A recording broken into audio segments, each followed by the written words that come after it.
가정의 달 5월입니다, 여러분. 어제부터 이제 다음 주 화요일까지 한 6일 정도 이렇게 푹 쉰다 하시더라고요. 그래서 연휴인 분들도 있으실 텐데 가족들끼리 혹은 뭐 연인들끼리 아니면 좋은 관계끼리 이렇게 뭐 산으로 들로 비행기 타고 저 먼 뭐 남쪽 나라로 뭐 아니면은 뭐 동쪽으로 서쪽으로 이렇게 가시는 분들도 분명히 있을 텐데 이렇게 가까운 그리 안 가시고 가까운 교회로 나오셔서 예배의 자리, 기도의 자리를 지키신 여러분들을 주님의 이름으로 축복합니다.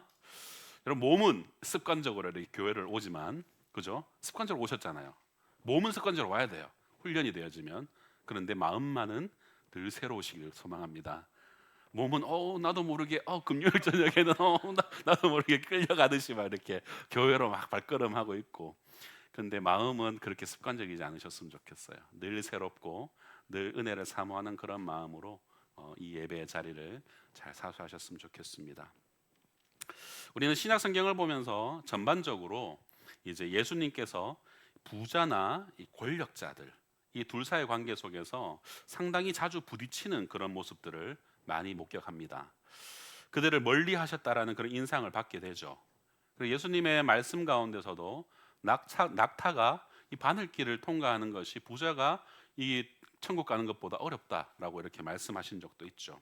그것이 내리에 깊게 박혀서인지 우리는 참 성경에 등장하는 권력자들이나 이 부자들에 관해서 대체적으로 그냥 나도 모르게 부정적인 그런 편견을 가질 때가 있습니다. 근데 아주 역설적인 것이 여러분 뭔지 아십니까? 대부분 성도들은 하나님께 복을 받아서 부자가 되기를 원하고 권세를 얻기 원한다라는 것이죠. 물론 대다수의 성도들은 아주 대단한 분은 아니어도 그저 삶의 자리에서 남한테 패기치지 않고 공색하지 않을 정도의 그렇게 정도의 부를 구하긴 합니다. 그죠? 한 달 전에 금요 기도회 때 제가 어떤 말씀을 했는지 혹시 기억하십니까? 임 집사님 너무 바로 이렇게 꼭 이렇게 하시면은 질문하지 마세요 이런 의미입니까? 3월 28일 금요일이었어요. 힌트입니다. 잠언이었습니다. 잠언 30장 무슨 잠언에 보면은 솔로몬의 자금이잖아요. 그렇죠. 장로님은 다르다니까요. 장로님은 다르다. 제일 앞에 앉아야 되는 이유가 여기 있습니다, 여러분.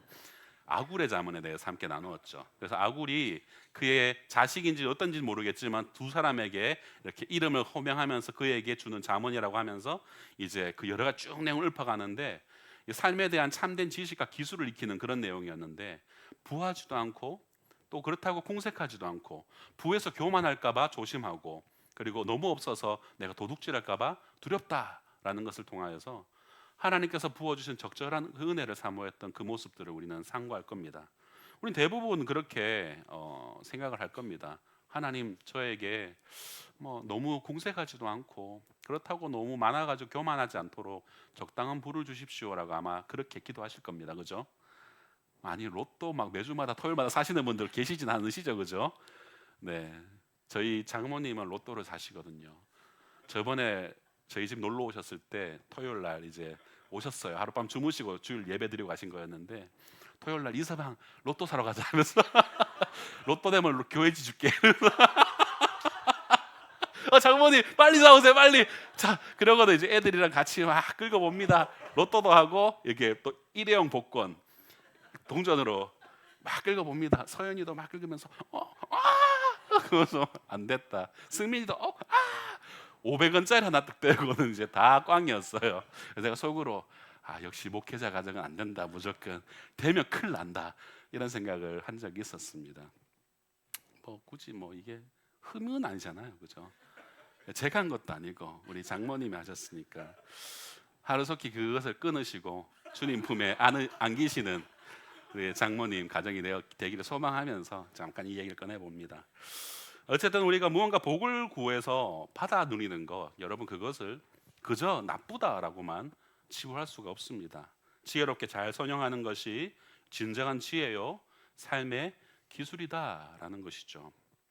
여러분 저부터도 이 성도들을 신방하게 되면은 복을 빌어줍니다. 기도 가운데 이제 뭐 자녀들에 대해서 이 가정의 사업에서 하나님께서 복을 부어 주시길, 하늘의 신령한 복과 땅의 기름진 복이 이 가정에 흘러 넘치도록 그렇게 복을 구합니다.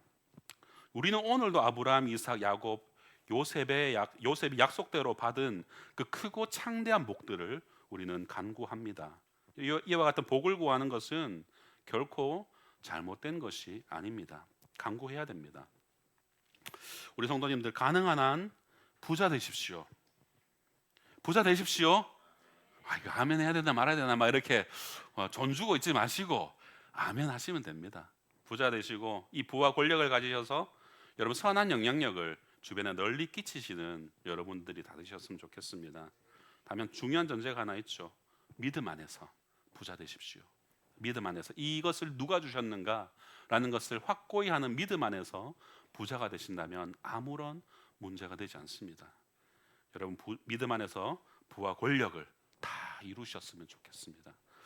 자기밖에 모르는 탐욕의 눈이 먼 세상을 사랑하는 그런 부와 권력이 아니라 하나님이 모든 것을 주셨으니 모든 것이 하나님 것입니다 라는 믿음의 고백 가운데 주어진 부를 여러분 자랑하지 않고 주어진 권세를 남용하지 않고 허락하신 것을 겸손하게 베풀 줄 아는 그런 부유함을 여러분 간구하시기 바랍니다.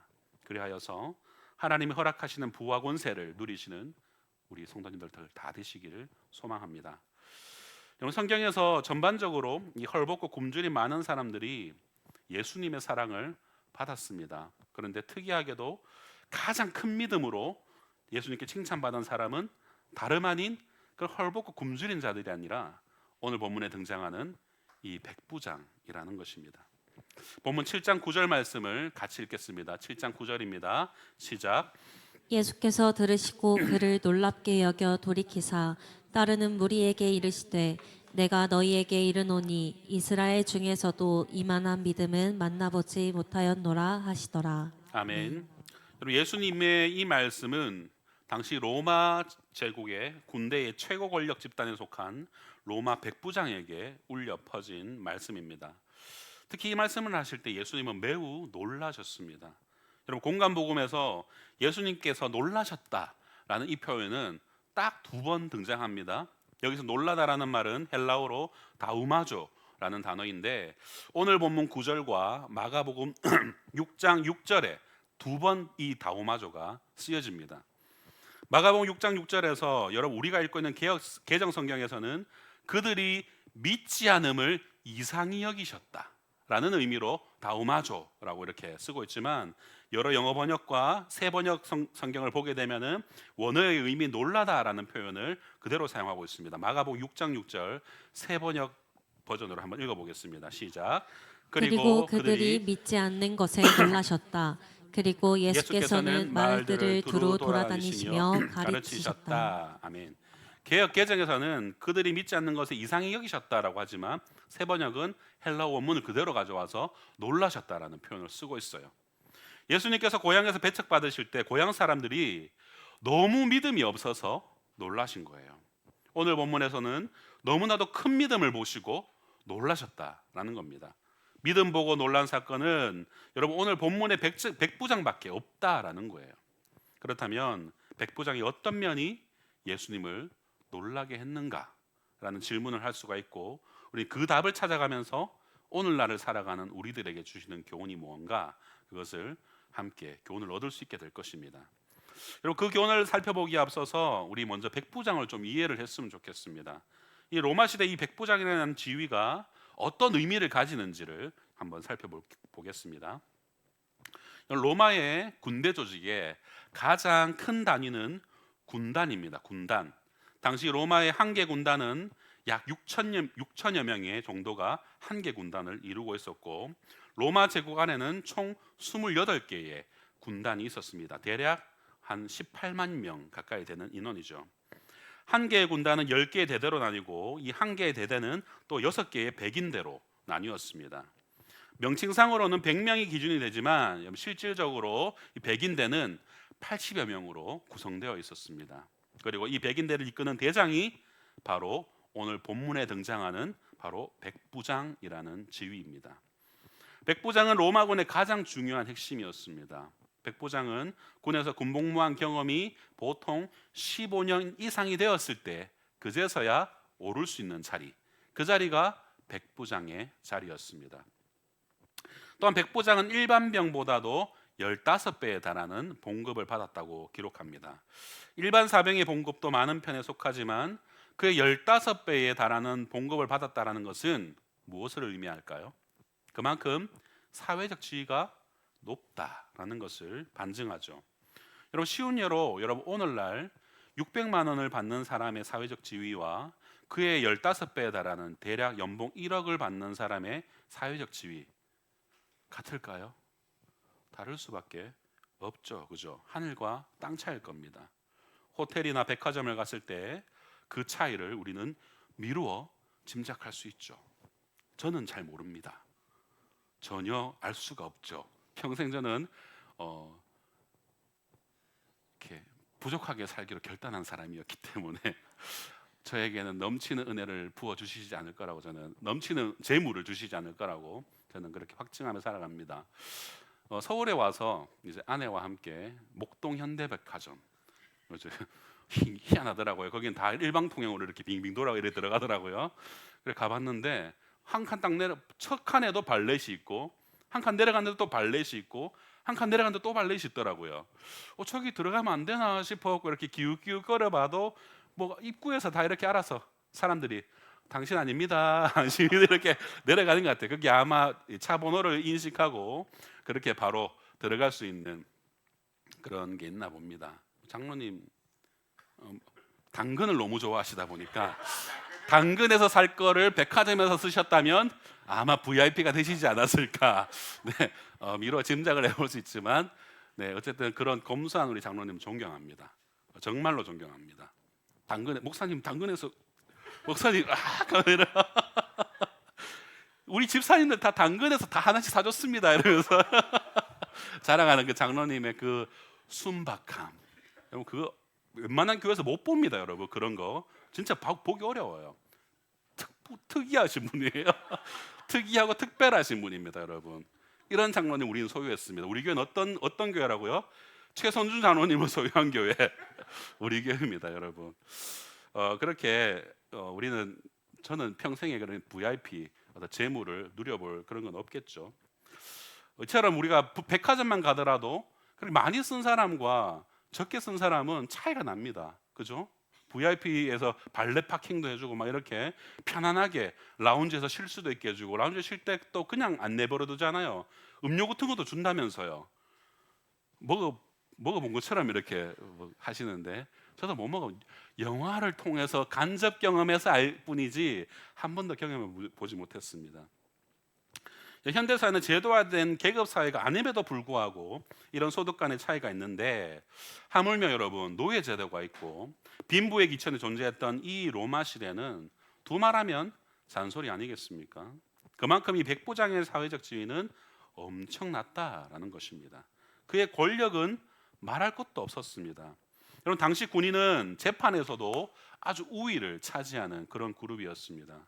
그들은 오로지 군사법정에서만 재판을 받았는데 민간인이 고발을 하더라도 모든 재판이 이들이 일반 재판이 아니라 백부장들로 구성된 군사재판위원회에 회부되어서 열렸고, 그 말인즉슨 당연히 판결이 군인에게 유리하게 될 수밖에 없다라는 것을 말하죠. 혹여라도 지나가는 사람들의 물건을 빼앗아서 고발을 당했다 하더라도 오히려 물건을 빼앗긴 민간인이 억울한 판정을 받을 때가 비일비재했다라고 또 역사서들은 기록합니다.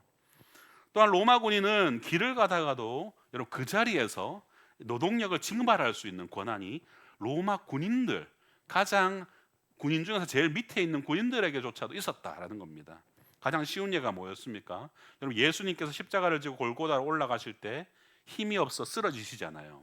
그때 이렇게 시커멓고 막 힘 좋아 보이는 구레네 사람 시몬이 그 예수님의 십자가 행렬을 보고 있다가 너 일로 와 해가지고 바로 거기서 노동력이 징발되어서 예수의 십자가를 지었던 사람이 구레네 시몬이었습니다. 이처럼 노동력을 즉각적으로 증발할 수 있는 권한이 있는 게 로마 군인들이었습니다. 가장 말단의 로마 병사들에게도 이런 노동력 징발 권한이 있는데 하물며 백부장의 위세는 그야말로 대단한 것이죠. 여러분, 당시 유대 사회에는 백부장의 눈밖에 나지 않으려고 백부장에게 항상 돈을 찔러줄 준비를 했었다라고 기록합니다. 그런 관례들을 통해서 이 백부장들은 제대를 할 때쯤 되면은 이 지역의 시의원 또는 수석 치안 판사가 될 수 있을 만큼 재력을 쌓을 수 있었다고 합니다. 그리고 백부장들은 자신의 위치에 대한 자긍심이 엄청나게 대단한 사람들이었어요. 그들은 사병과 복장도 달랐습니다. 로마 일반 사병들은 철판으로 강력한 그런 갑옷을 철판으로 된 강력한 갑옷을 입고 실제로 전장에서 칼에 찔려 막아야 되니까 강력하고 무거운 걸 입고 다녔지만 백부장들은 자신들의 무적임을 시사하기 위해서 그냥 미스릴 체인으로 얽히설킨 그런 허술한 옛 갑옷만을 고집했다고 합니다. 그들은 자신이 백부장이라는 사실에 대한 자긍심이 있었고 황제에 대한 이 로열티는 엄청나게 높았으며 로마의 번영을 위해서 언제든지 자신의 목숨을 내놓을 준비가 되어 있는 자들, 그들이 바로 백부장이었습니다. 그렇다면 오늘 본문의 배경이 되는 이 가버나움의 백부장은 어떤가? 오늘 본문의 사건이 일어난 이 가버나움은 갈릴리 호수 북서편에 있는 성읍이에요. 큰 성읍입니다. 로마의 전략적 요충지였습니다. 팔레스타인 지역에 3대 세무서가 있는데 하나는 가이사랴, 하나는 여리고, 하나가 가버나움. 이 세 군데가 세무서가 있는 곳이었어요. 세무서가 있다는 것은 이게 경제가 활발하고 전략적 요충지라는 그런 의미입니다. 그렇게 그곳은 항상 로마 군대가 상시로 주둔하는 곳, 바로 그곳이 가버나움이었습니다. 그래서 이 가버나움을 지나가기 위해서는 바로 텍스를 냈어야 됐습니다. 세금을 내야만 했습니다. 토행자들로부터 세금이 원활하게 징수되기 위해서는 치안이 안정되어 있어야겠죠. 그렇기 때문에 이곳에는 일개 백인대 로마군이 항시 주둔하고 있었다고 기록합니다. 그러므로 가버나움의 백부장이라는 이 말은 그 지역에서 가장 힘 있는, 가장 권력 있는 자다라는 그런 의미가 되는 것이죠. 길거리에서 그를 보는 사람마다 길을 피했을 것이고 자칫 세금을 떼어 먹었다가 그에게 불려갔을 것입니다. 사랑하는 성도 여러분, 오늘 본문의 가버나움 백부장을 대략적으로 여러분 소개했는데 여러분 백부장이 어떤 지위의 사람인지 어느 정도 감이 오시죠? 그죠? 한마디로 요약하면 백부장은 명예와 권력과 물질까지 모든 것을 다 거머쥔 그런 지위였다는 것입니다. 이런 그가 예수님에게 칭찬을 받은 겁니다. 그렇다면 백부장이 무엇이 예수님으로부터 칭찬을 받을 만했는가? 우리 그 해답을 한번 찾아가 보겠습니다. 첫 번째로 백부장은 왜 칭찬을 받을 만한 믿음인가? 바로 타인을 아끼는 마음이 있었다는 겁니다. 여러분, 오늘 본문의 사건은 백부장 자신의 문제가 아니었습니다. 바로 타인인 자신의 노예로부터 비롯된 사건이다라는 것을 주목해 보아야 됩니다. 여러분, 당시의 노예는 지역마다 아주 큰 편차를 보이긴 했는데 많은 곳은 도시 인구의 30%가 노예였다라고 기록합니다. 전쟁 포로를 통해서 많은 노예를 공급했지만 사회적으로 빚을 갚지 못하거나 굶주림을 이기지 못해서 스스로 노예가 된 자들도 적지 않았다고 합니다.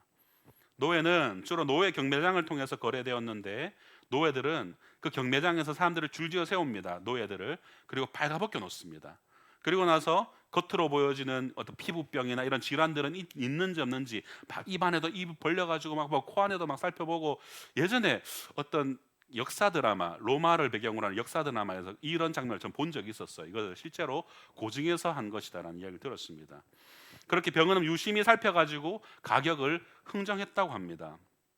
이 노예들의 평균적인 가격은 매우 저렴했습니다. 백부장의 일주일치 월급만으로도 노예 한 명을 살 수 있었다고 합니다. 노예는 오로지 주인의 이익만을 위해서 일했고 육체적인 학대는 당연히 빈번하게 일어났겠죠. 노예에게 얻어맞는 일은 당연히 일상이었습니다. 일을 잘하면 더 잘하라고 맞고 나쁜 짓을 하면 버릇을 고쳐놓기 위해서 그들은 맞았습니다. 로마 시대 역사를 연구한 학자들이 당시의 역사를 기록한 사료들을 살펴볼 때에 예수를 믿는 주인이 예수를 믿지 않는 주인보다 관대했다고 보는 사료가 찾아보기 어려웠다라고 합니다. 그만큼 노예는 그야말로 당시 사회의 전반적인 인식 속에서 인간으로 취급을 받지 못하는 존재였다라는 것을 알 수 있죠. 이렇게 종들에게 심한 학대를 하는 목적이 여러분 무엇일까요? 다름 아닌 주인에게 복종하도록 길들이기 위해서 그렇게 그들을 학대하는 것은 자명한 일입니다. 그렇게 학대로 인하여서 아프게 되면 여러분 치료를 기대하는 것은 있을 수가 없는 일이에요. 왜냐하면 치료하는 데 드는 비용이 훨씬 더 크기 때문입니다. 이 아픈 사람을 사는 것보다 치료하는 비용이 크기 때문에 아프면 그냥 버리는 거예요. 그런데 오늘 본문의 백부장이 어떻게 합니까? 그렇게 하지 않는다는 거예요. 노예를 학대하는 사람이 아니라 종을 학대하는 사람이 아니었다라는 겁니다. 그는 노예를 아끼고 사랑하는 그런 인품을 가진 사람이었다는 것이죠. 그는 자신의 종이 중풍병을 앓게 되자 그를 아끼는 마음으로 살리기 위해 노력과 수단을 써보았습니다. 아무런 효과를 거두지 못했고 이제 그 종은 거의 다 죽어가고 있었습니다. 그러나 모두가 다 손을 놓고 있는 그 시점에도 여러분 주인이었던 백부장은 희망을 놓지 않았습니다. 종을 사랑하는 마음은 그의 눈을 생명의 주관자 되신 예수께로 돌리게 만들었습니다. 본문 2절과 3절을 함께 읽겠습니다. 2절 3절입니다. 시작. 어떤 백부장의 사랑하는 종이 병들어 죽게 되었더니 예수의 소문을 듣고 유대인의 장로 몇 사람을 예수께 보내어 오셔서 그 종을 구해 주시기를 청한지라. 아멘. 이미 백부장은 예수님의 소문을 듣고 있었다라고 말합니다. 당시 팔레스타인 지역에서 예수님은 이미 슈퍼스타였습니다. 가는 곳은 인산인해를 이루었고 사람들이 모이는 것은 이 지배국인 여러분 로마 입장에서는 어떻습니까? 우리 지난주에도 한번 다루었지만 그들을 잘 다스리는 것, 그것을 놓치게 되면은 어렵기 때문에 빌라도는 명절이 되면은 이게 안토니오 요새에서 이들의 동선을 항상 주시했다라고 함께 나누었었죠. 주의하여 볼 수밖에 없는 것입니다. 누가복음 여러분 시간 순서대로 예수님의 행적이 배열되어 있기 때문에 이미 이 7장 앞에 5장에 보게 되면은 중풍병자를 말씀으로만 고친 전력이 있음을 백부장은 소문으로 이미 듣고 있었을 가능성이 큽니다. 그렇기에 그는 예수를 찾을 수 있었던 것이죠. 내 종이 중풍병 걸렸는데 얼마 전에 중풍병을 낫게 한 예수가 있다라는 소문이 그 지역 가운데, 이 팔레스타인 지역 가운데 완전히 들떠 있었던 것이죠. 그는 로마인이라는 이방인 신분으로 있었기 때문에 조금이라도 예수님께 호의를 얻고자 자신의 정치적인 역량을 동원해서 어떻게 합니까? 유대인의 장로 몇 사람에게 부탁을 하죠. 3절을 다시 한번 읽겠습니다. 시작. 예수의 소문을 듣고 유대인의 장로 몇 사람을 예수께 보내어 오셔서 그 종을 구해 주시기를 청한지라. 그리고 그 반응이 4절에 기록되어 있습니다. 4절을 함께 읽겠습니다. 시작. 이에 그들이 예수께 나와 간절히 구하여 이르되 이 일을 하시는 것이 이 사람에게는 합당하니이다 라고 말합니다. 여기서 그들은 장로들이죠. 그의 부탁을 받아서 예수께 왔던 장로들이 이제 이에 그 이유를 말하고 있죠. 그들이 예수께 나와서 간절히 청했다는 사실을 보아도 여러분 백부장이 종을 살리기 위해서 얼마나 큰 노력을 기했는지를 알 수 있는 대목입니다. 여러분 마치 예수님께서 가난하고 병든 자들을 불쌍히 여기시고 그들을 고치셨던 그 마음이 고스란히 이 백부장 안에는 있었다라는 것을 알 수 있죠. 사랑하는 성도 여러분, 이처럼 여러분 타인을 아끼는 마음을 가지십시오. 상하의 관계든 그 수평의 관계든 상대를 아끼는 마음이 주님께 칭찬받을 만한 것이다 라는 것을 여러분 항상 기억하셔야 됩니다. 나의 삶의 자리에서 만나는 누구를 대하든지 간에 여러분 그 사람을 아끼는 마음으로 대하셔야 됩니다. 함부로 대할 수 있는 사람은 세상에 없습니다.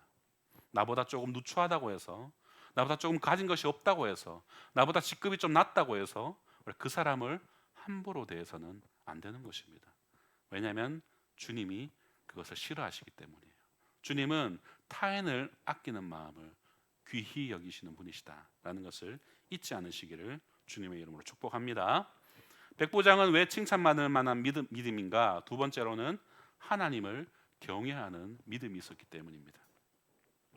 그가 하나님을 경외한 사람이었다라는 증거는 유대인 장로들의 고백을 통해서 우리가 엿보아 알 수 있습니다. 그는 유대인들을 사랑했을 뿐만 아니라 그들을 위해서 당시의 백부장으로서는 지출하기 힘든 회당 건축 비용을 기부했다라고 기록하고 있어요. 본문 5절 말씀 함께 읽겠습니다. 시작. 그가 우리 민족을 사랑하고 또한 우리를 위하여 회당을 지었나이다 하니. 아멘. 여러분, 이것은 그가 지역 주민들의 환심을 사기 위한 어떤 단순한 쇼맨십이 아니었습니다. 그는 율법까지도 잘 이해할 정도로 당시 유대교에 대한 이해의 깊이가 굉장히 깊었습니다. 예수님께서 자신의 종을 고쳐주시기 위해서 친히 자기의 집으로 오시고 계시다는 소식을 접하자마자 여러분, 자신들의 친구를 역으로 보내어서 예수님께서 자기의 집으로 들어오시는 것을 감당하지 못합니다라고 말을 하게끔 하죠. 이는 특히 여러분, 유대인들, 예수님과 같이 의로운 사람들은 이방 사람과 접촉하는 것을 삼간다라는 이 당시 유대 율법에 정확히 이해하는 행동이 바로 이 백부장의 행동이었던 것입니다. 이 유대인들은 이방인들과 함부로 접촉해서는 안 된다라는 것을 이 백부장은 알고 있었던 거예요. 당시에는 남자와 여자의 분리, 하나님의 백성과 이방인의 분리를 명확하게 따졌었고, 백부장은 이런 점을 잘 이해하고 있었던 겁니다. 그래서 예수님이 자신의 집에 오는 것이 오히려 그분을 곤란하게 만들 수도 있겠구나라고 생각했던 겁니다.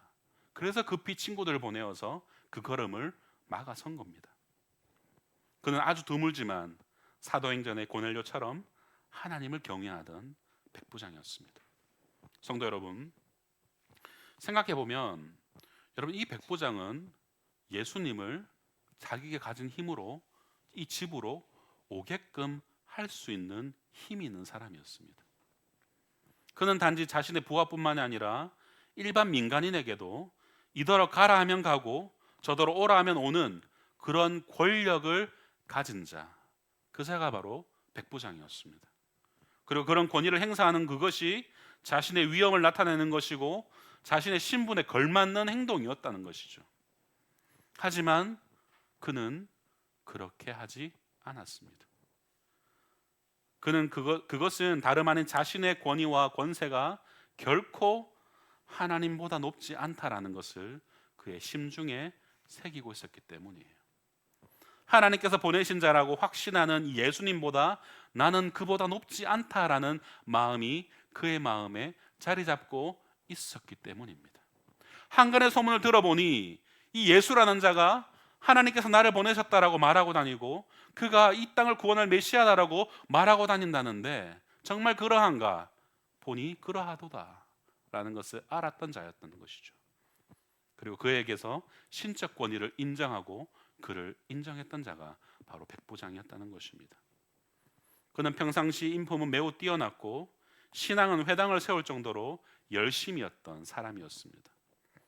사람들은 예수께서 반드시 그의 청을 들어주시기에 손색이 없다라고 생각을 했지만 그는 스스로를 그렇게 생각하지 않았고 예수님께 나아가기도 감당하지 못할 사람이라고 스스로를 인식하고 있었기 때문에 오늘 본문과 같은 고백을 그가 할 수 있었던 겁니다.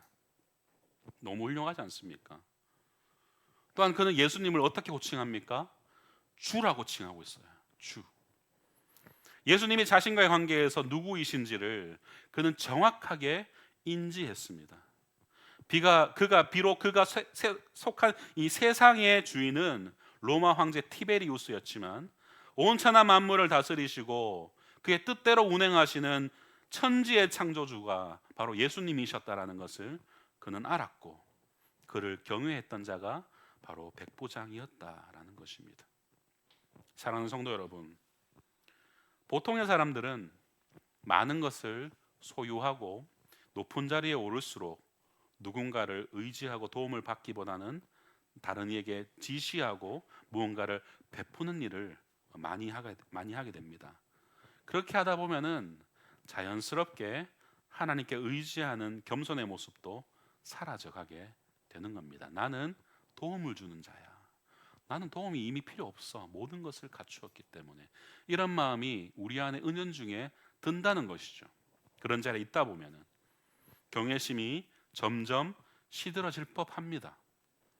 많이 벌어서 주님께 많이 드리는 만큼 하나님이 자신을 특별히 사랑하시고 귀하게 여기시는 것이 감사와 찬송으로 고백되기보다는 여러분 정말 많이 가져보십시오. 여러분 그것이 당연하다고 착각하는 것이 우리 일반의 모습 아니던가요? 그렇게 되기가 매우 쉽습니다. 그로 인해서 하나님께 기도하기를 게을리하거나 자신의 가진 영향력을 가지고 자신의 뜻이 주님의 뜻인 것 마냥 주변을 좌지우지하려고 할 때도 나타난다는 것입니다. 그런 자들의 근본적인 문제는 바로 하나님을 경외하고 두려워하는 마음이 없기 때문에 생겨난 것이죠. 사랑하는 성도 여러분, 그러나 백보장은 그렇지 않았습니다. 부디 백보장과 같이 겸손한 심령으로 하나님을 경외하시기를 축복합니다. 하나님이 어떤 분이신지를 정확히 알고 그 앞에 엎드려져 있는 자신이 하나님 앞에서 어떤 존재인지를 정확하게 알 때 여러분 우리는 겸손해질 수가 있고 그리할 때 하나님으로부터 죄송합니다. 칭찬을 받는 것입니다. 하나님을 온전히 경외하시는 우리 성도님들 되시기를 주님의 이름으로 축복합니다. 코가 간질간질합니다. 이게 조금 불편한 게 기침이나 이런 뭔가 이렇게 반사적으로 뭔가 튀어나오려고 할 때 막으면 소리가 더 벅거려 가지고 더 그렇더라고요. 그래서 대놓고 그냥 이렇게 하겠습니다. 백보장은 왜 칭찬받을 만한 믿음인가? 세 번째로는 말씀의 능력을 아는 믿음이 그에게 있었다는 것입니다. 백보장의 고백을 통해서 알 수 있는 놀라운 사실 하나는 그가 처음부터 예수님께 원했던 것은 무엇이었을까? 단지 그분의 말씀만을 바랐다라는 사실입니다. 그가 애초에 예수님을 자신의 집으로 오시려고 그렇게 청하였다면은 그는 집에서 예수님을 정성껏 맞이할 준비를 했을 것입니다.